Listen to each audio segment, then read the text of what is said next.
feeling so hopeless today. School started and I hate my classes and I don't even know how I feel about some of my friends anymore. Did you hear that? Was that gunshots? I don't know. Oh my god. Okay. Oh my god, what do we do? What do we do? What do we do? Quiet, quiet, we have to listen. We're gonna die, we're gonna die, no, we're gonna die! Get in there. I've been feeling really down lately. My mom's been focused on my baby sister and my little brother, and my dad's been working really hard lately. And I'm just not happy with all the stuff that's been going on around me, and I have no control over it. The other day, Kay got pulled out of school because she was cutting herself. And then Carrie's brother recently died because he overdosed on some sort of opium. And there's no one I can talk to about this because my mom and dad are unavailable, and I really only have you.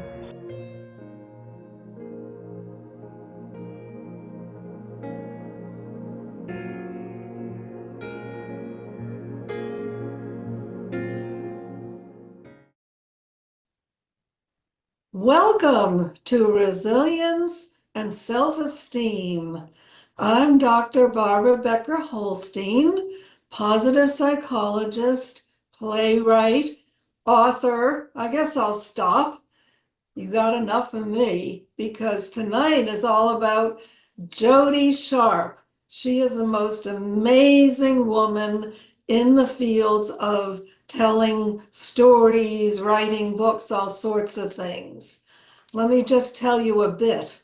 She's an award-winning, best-selling author, first place winner of the 2023 National Association of Press Women's Communications Contest Award for Fiction for Adult Readers Novellas.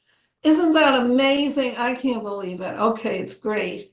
And she has done some marvelous work. She's very involved with angels and healing after losing her daughter and then her husband. She learned some very valuable lessons, and maybe she'll talk about them. And she's written some marvelous books with love, humor, spiritual awakening, and angels. So we're going to learn maybe later just a little bit about the fictitious town of Mystic Bay, where I think some of her angels reside. And maybe she'll tell us a little bit about those books. But now, hi, Jody. Hi, Great hello. to have you on the show with me. And I'm going to ask you some questions, see how you can help us with these very important areas of resiliency and self-esteem. So we know that self-esteem is the foundation for a child in terms of a lot of his or her emotional growth and well-being. How important do you bring it in the work you've done over the years? Well, I feel absolutely it's primary for our children to grow up to be healthy adults. We have to bolster their self-esteem. And I've tried to with my own children. And when I was a special ed teacher for 25 years, it was my goal because this is the most important thing is to let children know how valuable they are and how they can contribute to the world, even whatever it is. They have abilities nobody else has. And I guess that is the primary thing, that just to make them feel valuable in whatever area, whatever teacher, parent, friend, if we can do that in an ideal world, wouldn't that be great? It sure would be, and I gather you've done a lot of it. And let's see how that falls into the next question I want to ask you, which is again about resiliency and self-esteem. And how do we handle that even more clearly with some of the things that kids have to deal with in today's world, such as there might be a lockdown in the school or some fear about something going on in the community that isn't safe?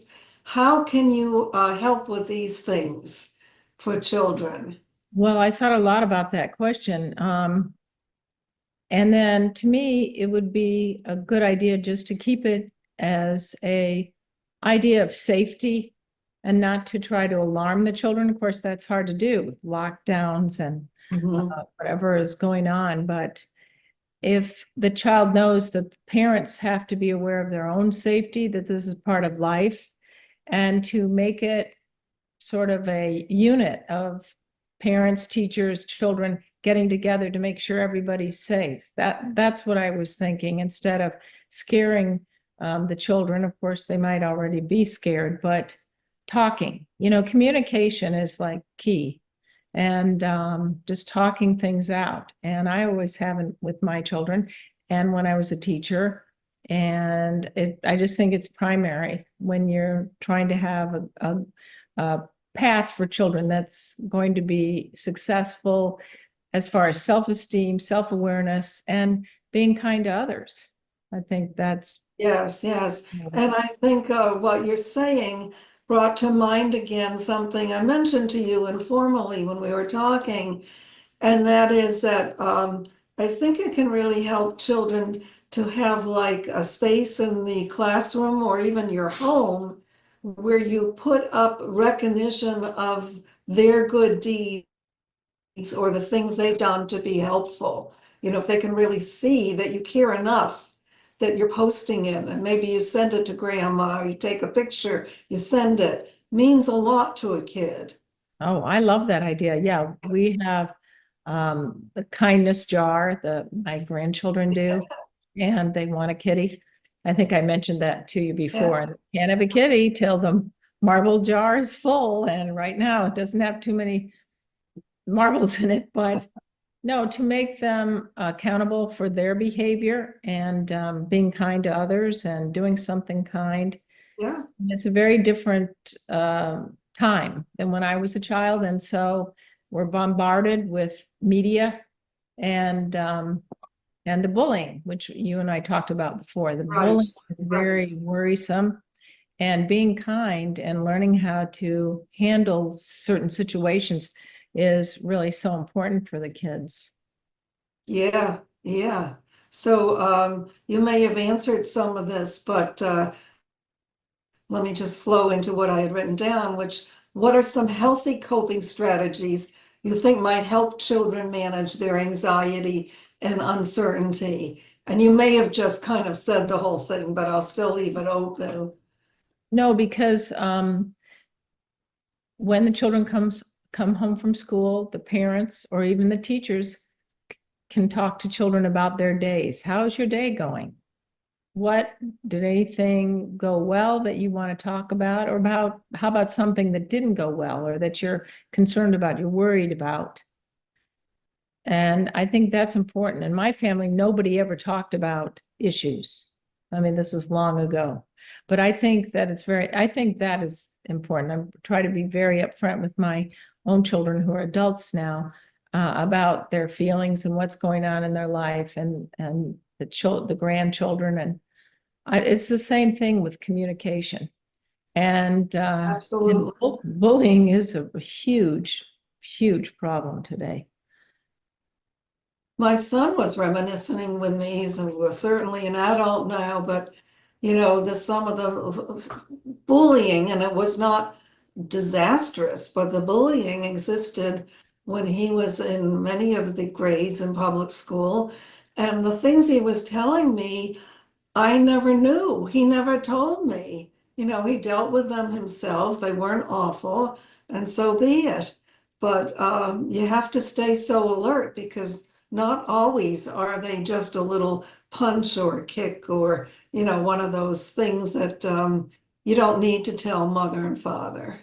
Well, Um, yeah. My kids, I probably didn't do everything I'm thinking of now, but when you're embroiled in parenting, everything is so busy. My daughter and her husband it's are so it's so busy, busy. both working, and it's hectic for them now. I really feel for them because it's different. But I always say, talk it out, talk with the kids, and build their self-esteem by telling them how valuable they are and how much you love them. And as a teacher, we can do that too. My students knew I cared. That's really was my goal to, they knew that I cared and I wanted to help them. They were special ed students and they were the most amazing people I've ever met in my life. And they taught me. And that's Yes, really the truth of it. They were my teachers because I learned so much about life through them.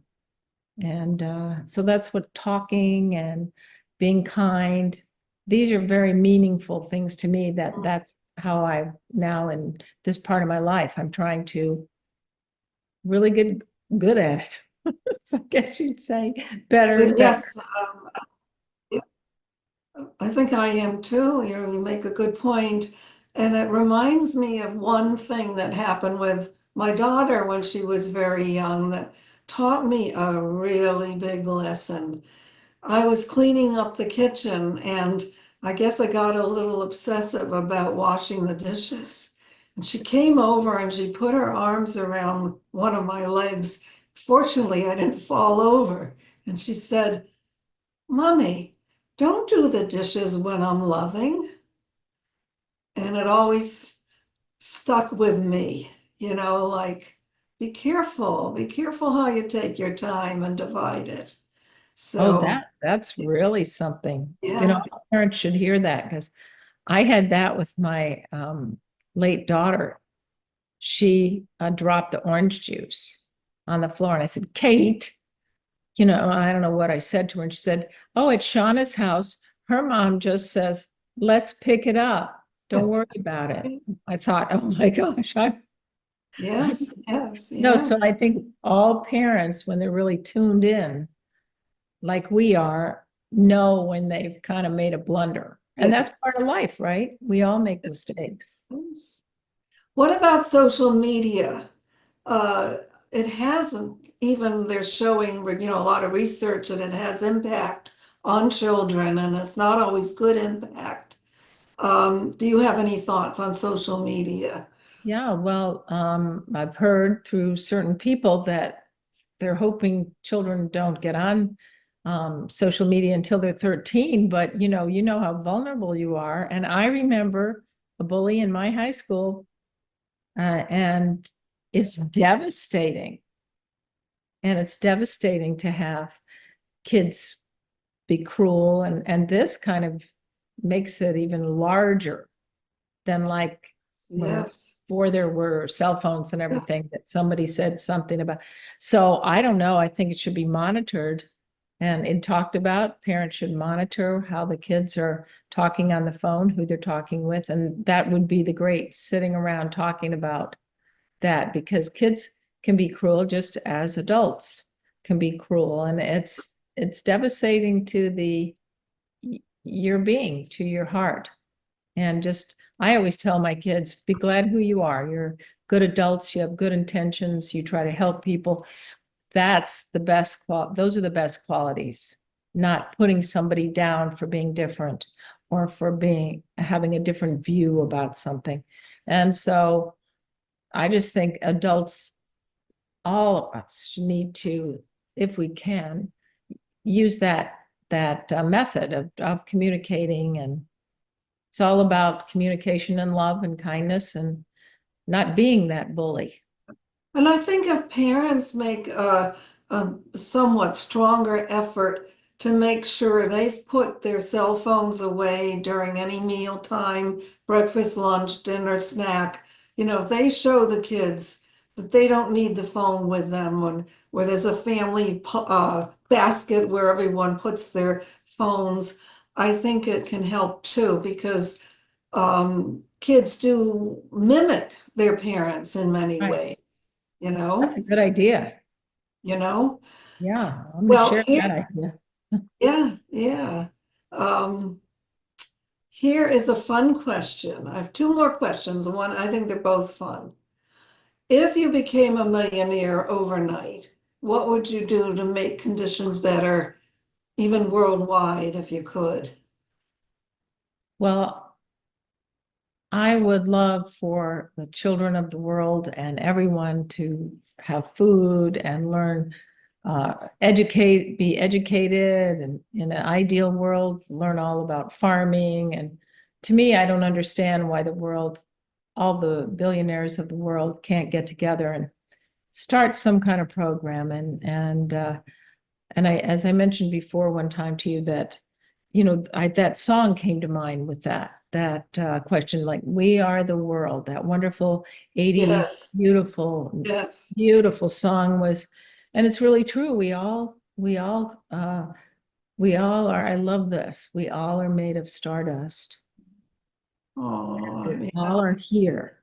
And so we are the world. We have, I remember, and I say his name wrong, that Neil, whatever his name is, the astrophysicist, I never can say Degrassi, whatever. He said it's the fact that we are here is of billions and billions of people that have lived on the earth, that we got to be on the earth is a miracle in itself. And Yes. I love that. I love that idea, because about it being bigger than who we are and our little lives and what goes on and who said what. Look at the bigger picture, because life is short, and to be the best you can be is, that's primary. So, hey, billionaires, get Get together. together. Yes. Well, I don't know. Well, I don't know any billionaires. Maybe you do, but I don't I know. don't, but I know there are some people around the world, are reasonably or greatly famous and have dedicated millions of dollars for different shots to be given to people and water supplies. And we Right? just we need a lot more. That's Um, the key. We need That's more. right. I And want to, I'm sorry, go ahead. oh, that's it. That's what So, an idealistic thought, but that's okay. so here's my fun question. I don't want to leave without knowing more about the angels in your stories. And if you can maybe pick one angel and tell us a little bit about him or her and what she does in the book that you've written. Well, I've written a series, and I Yes. think there's 6 now in the series, or to be 6. And so, well, years ago when my daughter passed away, I met a man that I'm sure was an angel, and it's a story it's quite profound. And that's where I got the idea of writing about angels that live in a town where nobody knows the secret. And one example was a man I met on the plane named Ken, and he was forlorn about his life and certain things going on. And I said, well, I'm going to make you a angel in my book. And I gave him my card. I said, contact me and I'll send you my book. And he said he always wanted to be a football player. So I made him a football coach, but I never heard from him. And sometimes I wonder, was he an angel? He doesn't know that he was one of the biggest characters. He's the one that I won when he was narrating the book 20 Moon Road, An Angel's Tale. He's the main character. Wow. It was funny though, but years before that, I was at a book signing, and this woman who read angels, and I didn't think about it till a couple of years later, she said, oh, there's an angel right by you, and his name is Ken. So these things happen to me all the time. They're very surreal, and yet they're not, are they? They're part of life that's like a synchronicity that just seems to happen to me. And so wherever he is, I bless him, hope he's doing well, but he became this wonderful character in my book that I do like writing. But there's 7 angels in Half Moon Bay Mystic Bay, which is patterned after Half Moon Bay, California. Oh, I love Half Moon Bay. I've I been there. know. I have to go there again and look at it. And Ojai and the town I grew up in New York State. I just sort of put them all together. Mm, But so that's my story, and it helps me to write it. It helps me to write these stories. yes. It's healing and and and good for my soul too. Well, I certainly believe there are lots of things and lots of supports we have in life that we don't realize, and we just sometimes we're just saved and we don't know it. I've crossed the street at times and had someone push me or pull me. I don't even know who did it, and I might have been run over otherwise. Oh, There was a wow, lot of that's traffic. good. You just don't even know that someone was there. So it can Oh, happen that's very, wonderful. Yeah. yeah, That it's, actually was in the book, the first book, The Angel's Daughter. Angel Gabe saves a woman. It uh, that way, but then he marries her. oh, well, So, that's good too. so I get it from life, all these little things that happen. And people tell me at book signings, different scenarios. I said, have you ever seen an angel? So many people have had experiences. And to me, that's what I mean. What's greater than our little life we That's have here? right. It's something to think about. Yeah, a lot to think about. Well, this has been really charming and lovely, and I think for people who are parents at this point in their lives, your suggestions are very beneficial and very clear, very easy to understand and to process. And so, Jody, and I'm so sorry that I'm one of these. Actually, I couldn't even read till the third grade, and a teacher said so. People do it all the time. I Don't still worry, Yep, I've it's got time. these little things that happen with reading and saying words correctly. But thank you, Jody Sharpe, for being on our show, and I hope we will meet again. Thank you so much. I really appreciate and I love talking to you. Thanks so much. Okay, thank you.